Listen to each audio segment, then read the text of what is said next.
Assalamualaikum warahmatullahi wabarakatuh. Kelabu. Warahmatullahi wabarakatuh. Selamat datang ke channel Nur Aini Kerilah. Kawan-kawan, mana nak letak ni? Sambil-sambil kita kejap.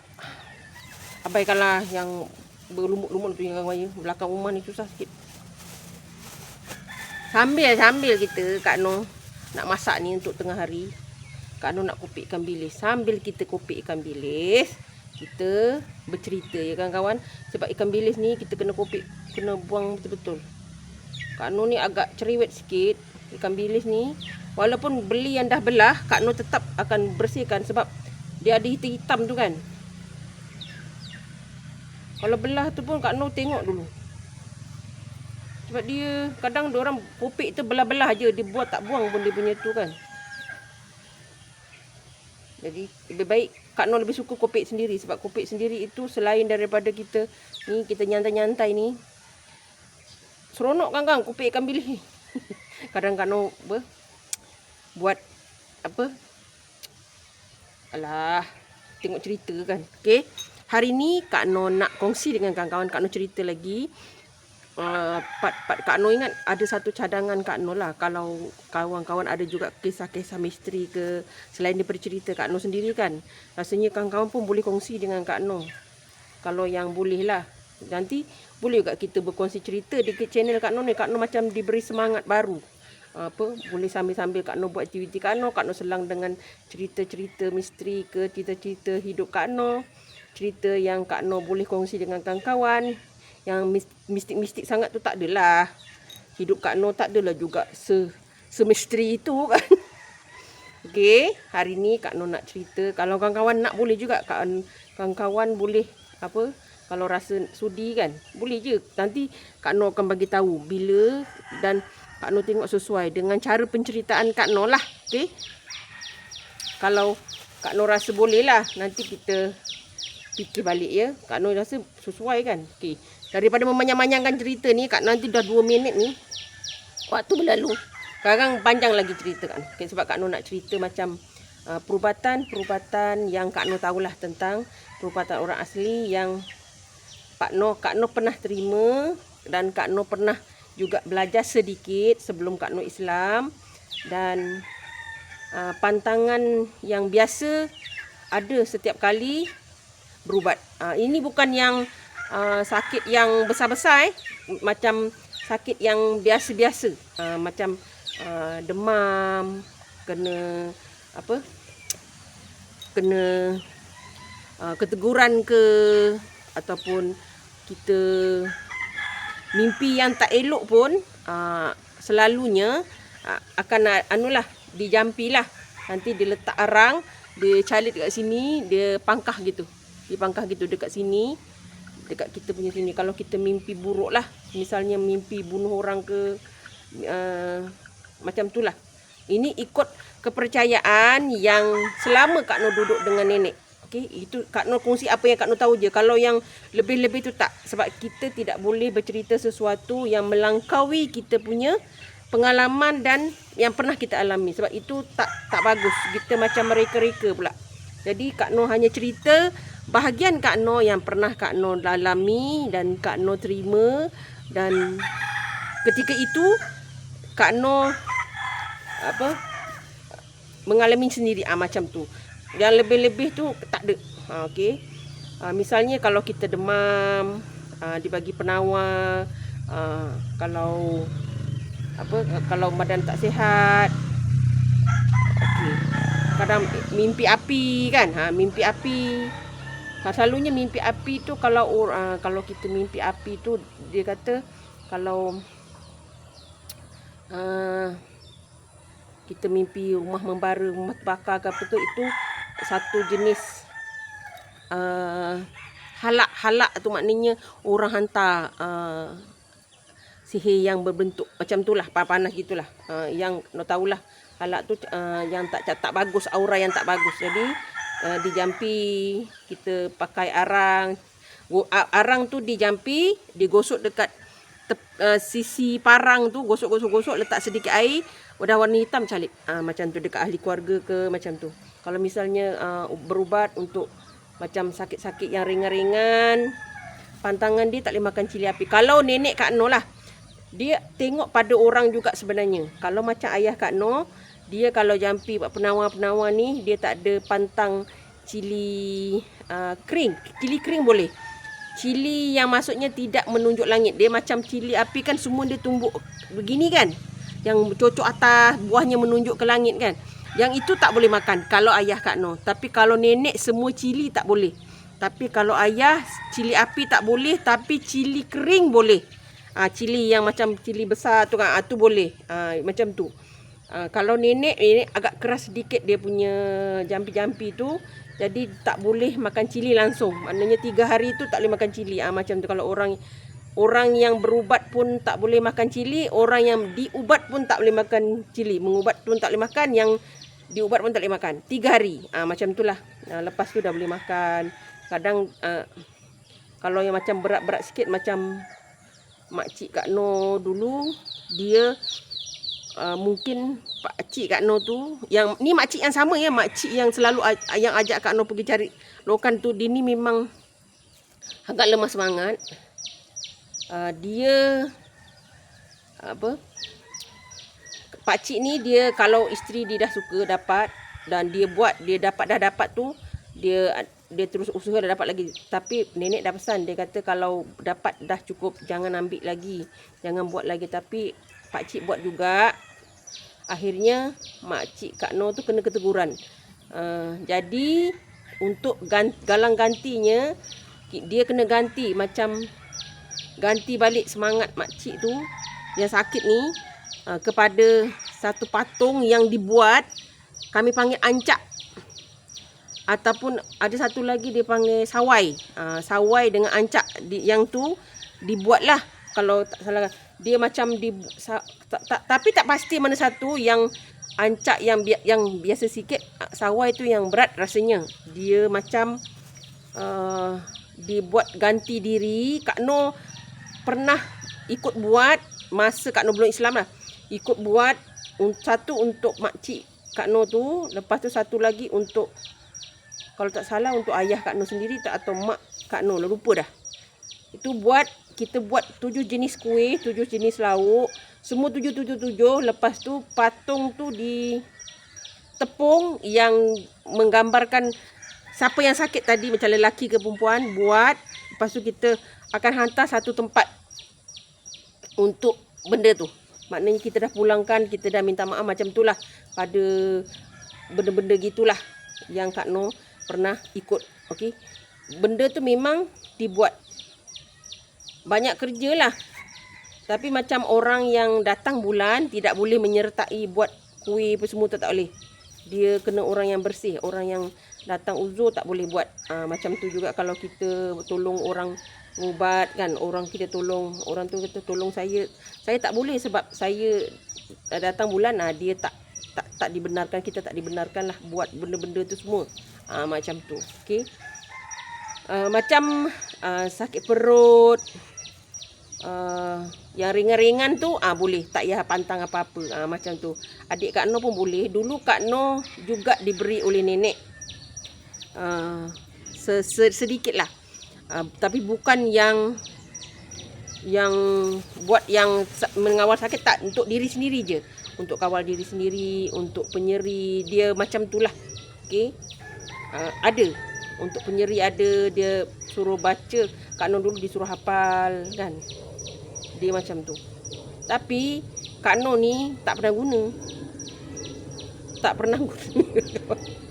Tak adanya guna. Lepas Kak Noh Islam, Kak Noh dah tahu hukumnya apanya semua kan.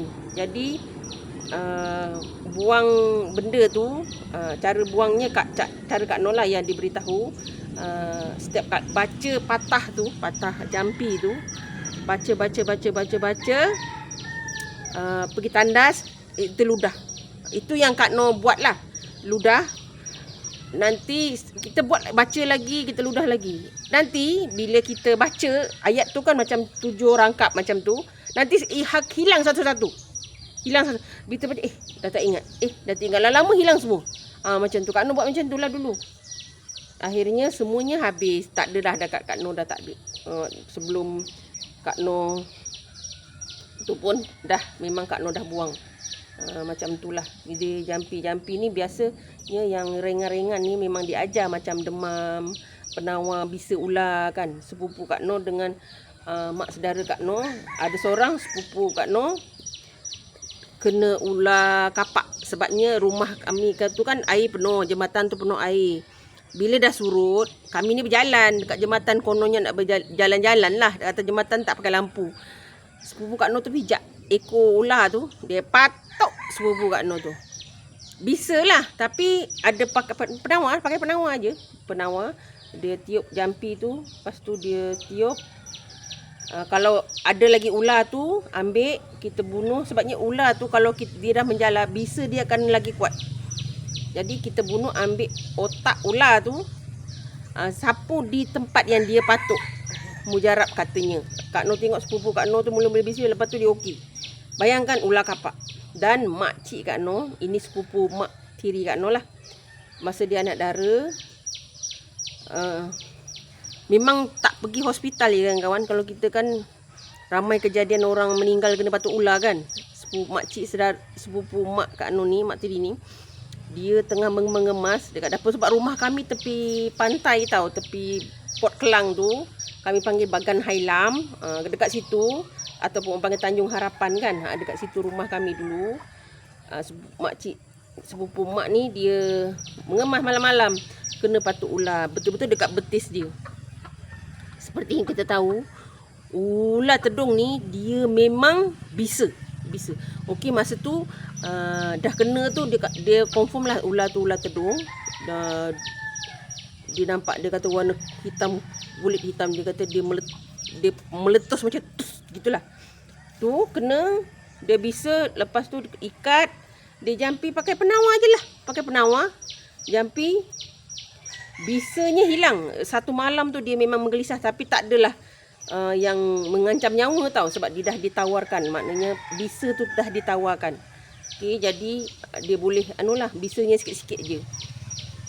Tapi dahsyatnya ular tedung ni, kaki makcik saudara Kak Noh ni berlubang. Dia punya lubang tu besar ni kot. Besar ni. Daripada betis depan ni, dia patuk sebelah dalam, tembus sebelah luar ni. Lubang, kita boleh masukkan kayu gitu kan kawan. Bayangkan bisa ular tedung. Kak Noh tengok bau tak payah cakap lah. Kesian tengok dia, tapi dia kata dah tak bisa. Cuma dia jaga tu lah, jaga luka tu lah. Luka dia tu kena reput dulu semua. Cuma dia makan ubat bagi kering luka tu. Tak pergi hospital kan kawan. Pakai tu je, penawar, yang jampi penawar tu aja. Bisa dah tak ada, tapi mereput daging tu. Kak Noh tengok, kesiannya lah. Memang berlubang lah. Kak Noh kata, jolok kayu. Budak kan, Kak Noh dengan dia tua dalam, Kak Noh umur berapa belas 14, 15 gitu kot. Dia umur sekitar 18, 20 gitulah. Kawan Kak Noh lah. Walaupun pangkat makcik, Kak Noh lebih suka kawan dengan orang tua. Yang sebaya ni payah sikit. Yang selalunya tua-tua sikit dengan Kak Noh lah. Tu dia kata, kalau jolok dengan kayu ni tembus sebelah. Memang kita jolok gitu kan, tembus sebelah. Bayangkan dia punya luka tu. Luka dia hitam kan kawan. Keliling-keliling dia tu hitam. Ya Allah, kesian masa tu.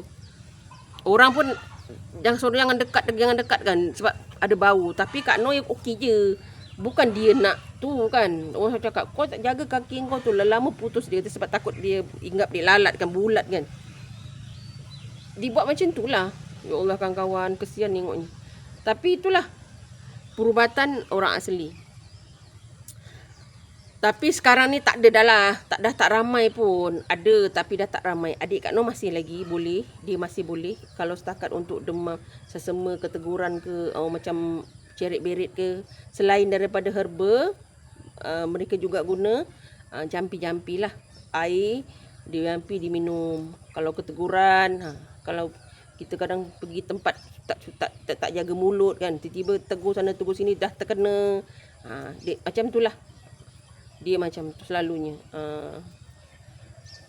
Kalau macam mimpi buruk, kalau Kak Noh mimpi macam mimpi bunuh orang, nenek akan jampi arang tu dan durian jatuh. Durian jiran Kak Noh jatuh. Okey. Jadi kita tak adalah macam tu kan, bila mimpi pakai arang tu gosok pangkah, lepas tu kita pergi kat pokok pisang. Sebab dia macam mimpi tu mimpi tak cantik tau.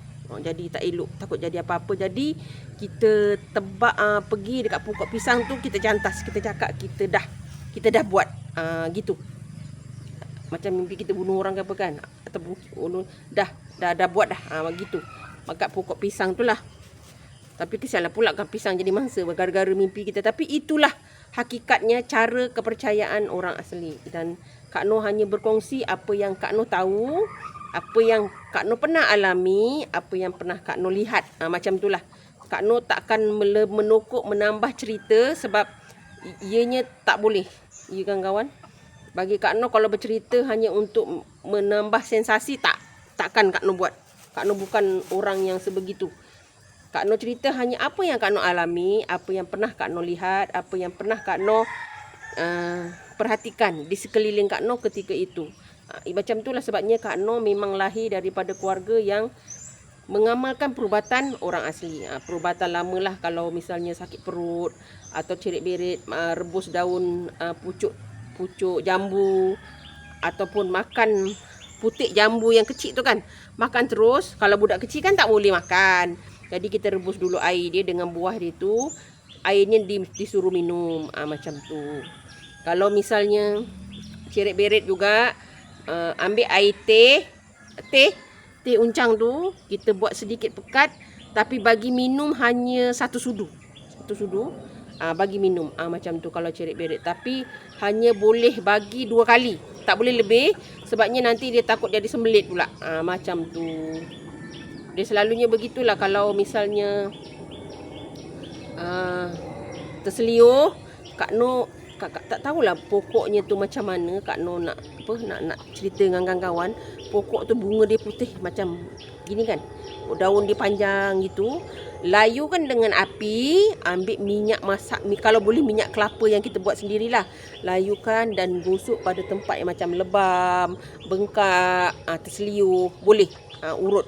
Dan Kak Noh masih buat yang tu ketika anak Kak Noh lah. Anak Kak Noh hari tu dia jatuh kan, dia terseliur tangan. Kak Noh buatlah masa tu. Alhamdulillah beransur bengkaknya okey. Kak Noh buat 3 kali lah. Layu tengah dia punya daun tu tengah suam-suam. Kita urut pelan-pelan. Dia tak boleh urut yang Kak Noh, kalau sesuatu benda kalau Kak Noh rasa tak boleh, Kak Noh takkan urut. Tapi kalau Kak Noh rasa dah disahkan dia tidak patah, dan Kak Noh boleh urut. Gitu.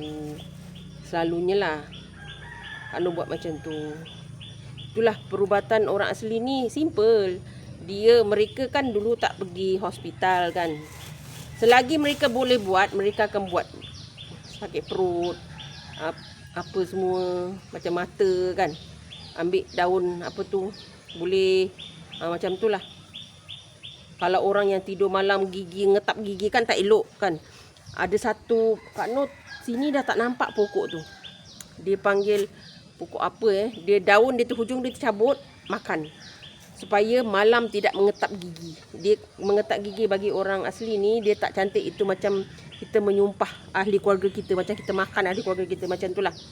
Berjadi benda yang tak baik. Macam itulah kawan-kawan. Percayaan orang asli. Perubatan-perubatan yang pernah Kak Noh terima ya. Macam tu. Kalau misalnya Kak Noh sakit apa kan. Sebab nenek Kak Noh ni dia boleh menurun. Orang kata menurun kan. Bila nak berubat dia akan menurun. Macam tu. Itu yang tak bolehnya. Disebabkan itu tak boleh. Sebab itu Kak Noh tak mengamalkan, sebab ia bercanggah dengan akidah kita. Sebab itu Kak Noh dah Islam, Kak Noh tak buat. Selalunya yang begini-begini, kawan-kawan dia maklumlah, ada dia punya pendamping. Dan pendamping itu selalunya akan berpindah. Okay? Dia gitulah. Tapi Kak Noh tak tahu nenek punya ada lagi atau tak. Sebabnya masa tu memang Kak Noh masa dia meninggal, Kak Noh tak balik lah, atas sebab-sebab yang tertentu yang tak boleh Kak Noh ceritakan. Macam ayah Kak Noh, sebab pengamal-pengamal ni selalu memang ada pendamping ya, memang ada pendamping selalunya. Dan ayah pernah minta Kak Noh, yang ini sebab Kak Noh sendiri dah ada sendiri, Kak Noh pernah cerita kat kawan-kawan juga. Ayah pernah meminta Kak Noh, sebab Kak Noh anak sulung kan, ambillah ilmu-ilmu dia yang ada kan. Dia takut nanti susah dia nak pergi. Okey. Dan Kak Noh tegas ketika itu, cakap, maaf ayah, tak nak, saya tak boleh, saya tak nak, sebab agama melarang saya. Itu kita menduakan Allah. Kak Noh boleh explain macam tu dengan ayah, sebab ayah orang jenis yang open minded, dia faham. Okey, minta maaf ayah, tak boleh lah ayah, kata, sebab Islam tak benarkan benda-benda begini, sebab ini boleh jatuh syirik. Ayah faham, sebab ayah dia ramai kawan-kawan Melayu, dia faham. Jadi ayah tak meminta dan memaksa lagi lah. Dan ayah punya telah diwarisi ke adik Kak Noh. Sebenarnya ilmu-ilmu begini bagi mereka perlulah. Jadi kita tak perlu nak pertikaikan ilmu yang mereka ada, betul tak? Sebab mereka juga tak Islam. Adik Kak Noh yang nombor 2 lah yang mewarisinya. Tapi tak adalah yang bukan-bukan yang minta itu ke ini ke malam kena tak ada. Yang macam tu tak ada. Yang begitu tak ada kawan-kawan. Setahu Kak Noh tak ada. Gitu. Itulah serba sedikit perkongsian yang Kak Noh nak kongsi, perubatan-perubatan asli, orang asli yang Kak Noh pernah terima, yang pernah Kak Noh lihat dan Kak Noh memerhati. Itu yang Kak Noh tahu saja. Sedikit-sedikit yang Kak Noh tahulah. Lebih daripada itu, Kak Noh tak berani nak menokok, menambah untuk membestkan lagi cerita Kak Noh, tak. Kak Noh cerita apa yang dasar Kak Noh sahaja. Okey. Sebab benda-benda yang begini kita harus bertanggungjawab. Kita tak boleh menamak sebab itu melibatkan banyak pihak sebenarnya. Jadi Kak Noh hanya bercerita bagi pihak Kak Noh yang pernah Kak Noh alami ketika kecil dulu, sampai umur Kak Noh remaja sebelum Kak Noh Islam. Macam tu. Okey kawan-kawan, terima kasih panjang buat cerita. Nanti insya-Allah besok Kak Noh cerita setahun makan ubi kayu. Itu kisah tu Kak Noh akan cerita, bukan untuk benda lain, hanya berkongsi sahaja. Okey kawan-kawan, bersyukur selalu dengan apa yang telah diberikan kepada kita dan jalaninya dengan ikhlas. Salam sayang dari Kak Noh. Assalamualaikum.